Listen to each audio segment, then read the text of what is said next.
Well, here you are. This is the only proof you ever need about LeBron James being compared to Kobe Bryant and Michael Jordan. Forget the rings, forget the points, forget the assists, forget the rebounds. All you need to know is on the defensive side of the ball. Period. Most people don't watch the games because if they did, they would see the difference immediately. Doesn't take much. Can't watch highlights. LeBron James, his first appearance with the Spurs, there was no way he could escape. The team played as five. So all five men were very efficient on the court. That means LeBron James can't win.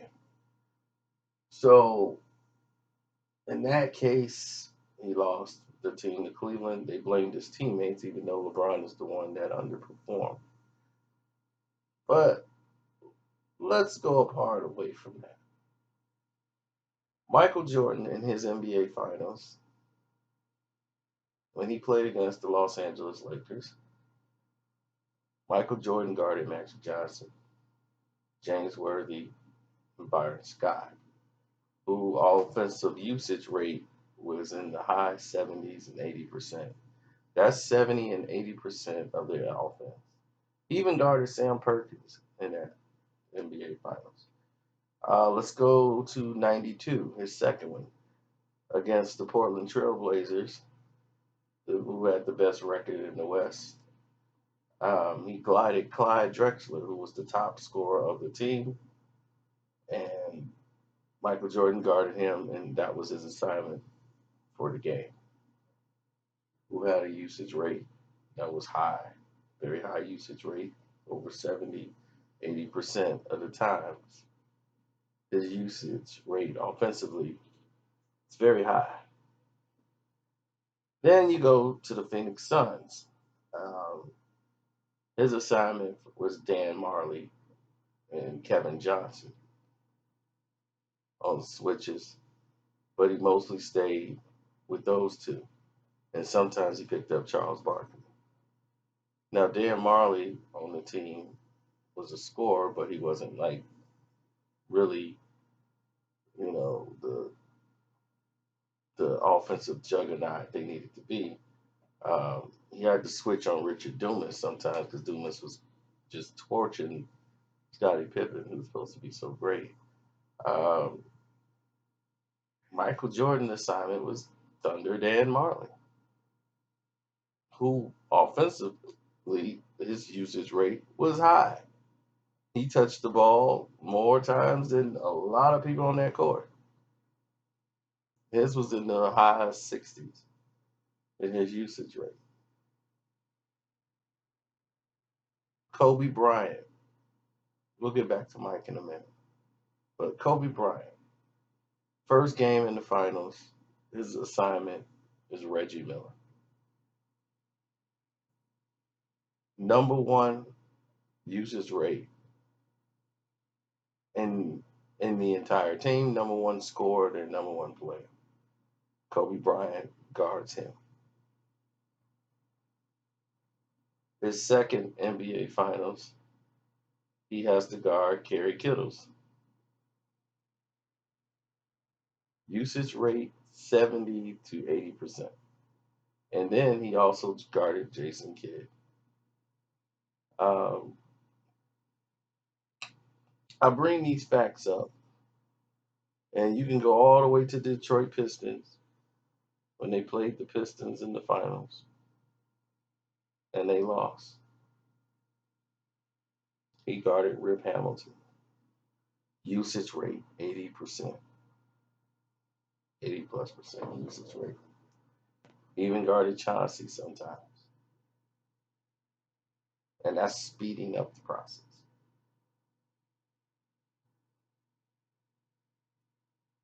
Now, if we look at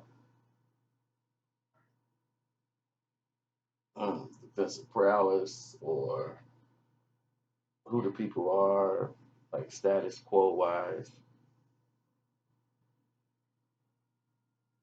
going back to Jordan in his last 3 years, he came back into the league. Okay, well, when Michael Jordan came back, he guarded Hershey Hawkins, who was the starting two guard who had a usage rate of over, what was it, 67%.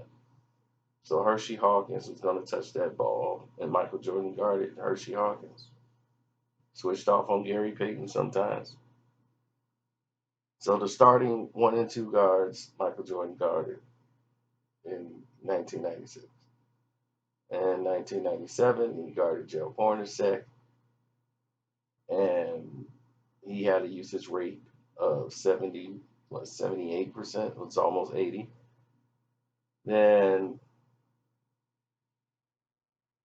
what was that? The very last finals, he guarded Hornacek and Byron Russell in his last year as the Chicago Bulls in the last time in the NBA Finals. LeBron James, let's go through his usage rate defensively. He looks for the weakest player on the basketball court to defend, someone who isn't getting the ball. He seeks them out instead of guarding his assignment. When they played OKC, a lot of you guys probably thought LeBron James was matched up with Kevin Durant for the whole game, right? That was his assignment. That's who he's supposed to be guarding. They're both small forwards. This should be a showdown between LeBron and Kevin Durant. That was never the case. Occasionally, LeBron might be on Kevin Durant. But the majority of his assignment, do you know who he guarded? Tebo Safalosha, who had a usage rate of 6 or 7%. It was that low. He wouldn't even score 5 points in a game some nights in that finals. The ball was not going to Tebo Safalosha to make an offensive move. He might take 3 shots a game. LeBron had more defensive usage time on Tebo Safalosha than Kevin Durant. Now, we move forward. Because I know what people are going to say. Well, LeBron's old, so I had to go back to the Heat.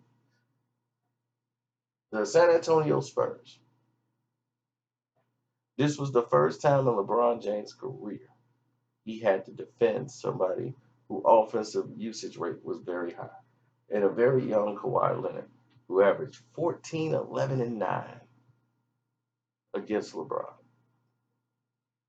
LeBron guarded Kawhi Leonard,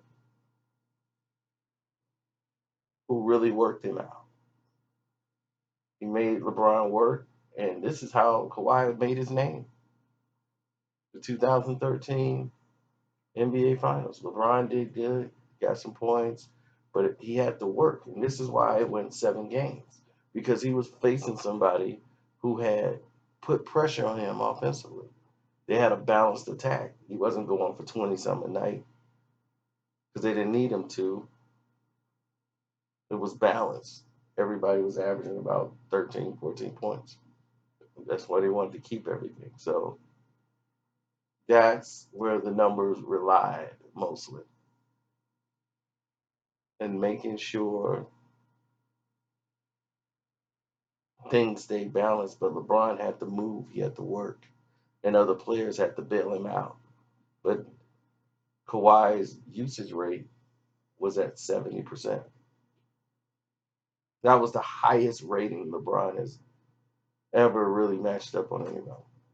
And Kawhi Leonard was the third leading scorer on the team. just by like tenths of points. He was like the third highest scoring player on the team. Now, we move forward. They played the Spurs again, and they got spanked. Kawhi Leonard usage rate was higher that second year. It had gotten up to 80s or 83%. He had more usage in the game. The ball swung more to him, and he was able to put more pressure on LeBron offensively to the point where LeBron switched off and started guarding Tony Parker. And I'm only mentioning this and start guarding Ginobili on some of the plays. The writing was on the wall. If you go after him and you have a player that he can't piggyback off of, LeBron has problems winning games with guys who have high usage rates. So after losing in 2014, he goes to Cleveland where they play the Golden State Warriors. He runs into a problem. He runs into a team with a very high usage rate of their starting five. He started guarding Draymond Green and then switched on Harrison Barnes.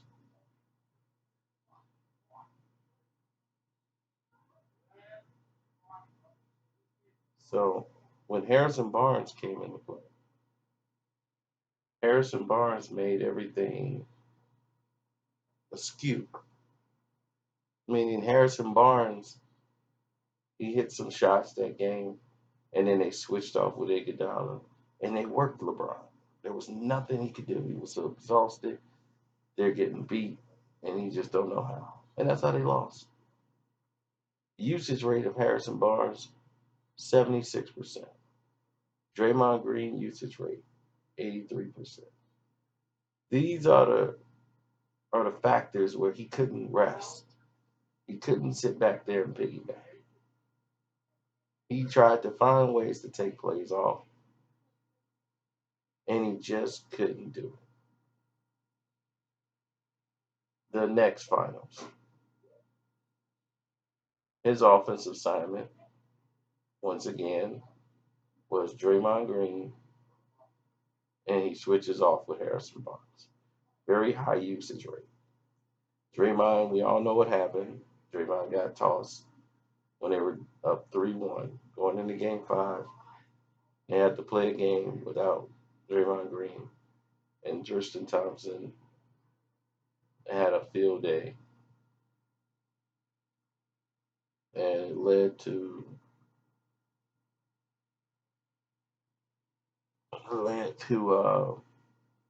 a lot of things happening. Oh, that game was like a 40-40 with Kyrie and LeBron both scoring 40 points,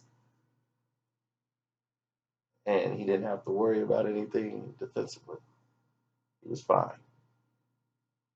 Now,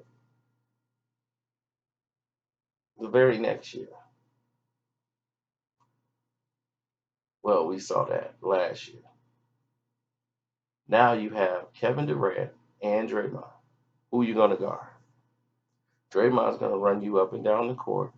Kevin Durant is gonna burn your socks. It was a slaughter. It was a beatdown. It was a massacre. There was nothing they could do with Golden State last year. Now, here we are again. Now, on paper, there's no way they should be able to win this series. Period. But there's a lot of politics going on behind the scenes. So we'll see what it reads. But now you know, don't ever mention these guys. The Kobe Bryants and the Michael Jordans, the greatest players in the game, with someone who shies away at playing defense against the top NBA players in the league.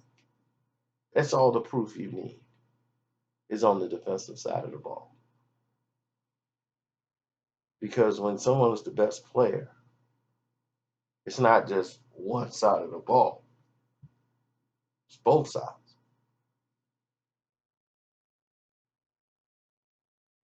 And when they're guarding someone who's not even getting the ball the majority of the time,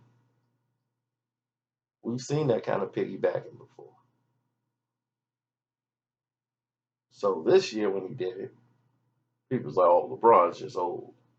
He's guarding Thaddeus Young, who wasn't getting his usage rate was very low. As many shots he was going from him, and then switching to a center who they kept in foul trouble and kept him on the bench the entire playoff. He was killing them in Indiana.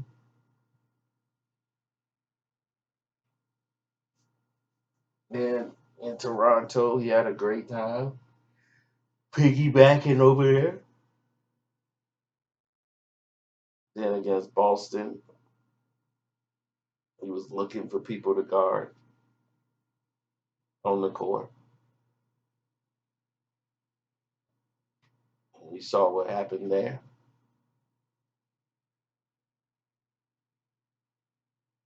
He was even guarding Baines. Guys who shy away from these challenges. What do you say for them?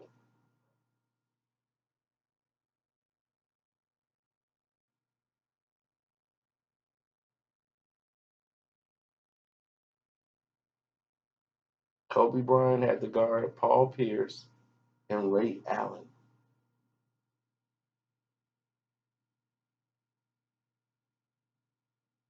He guarded Rashard Lewis in Orlando.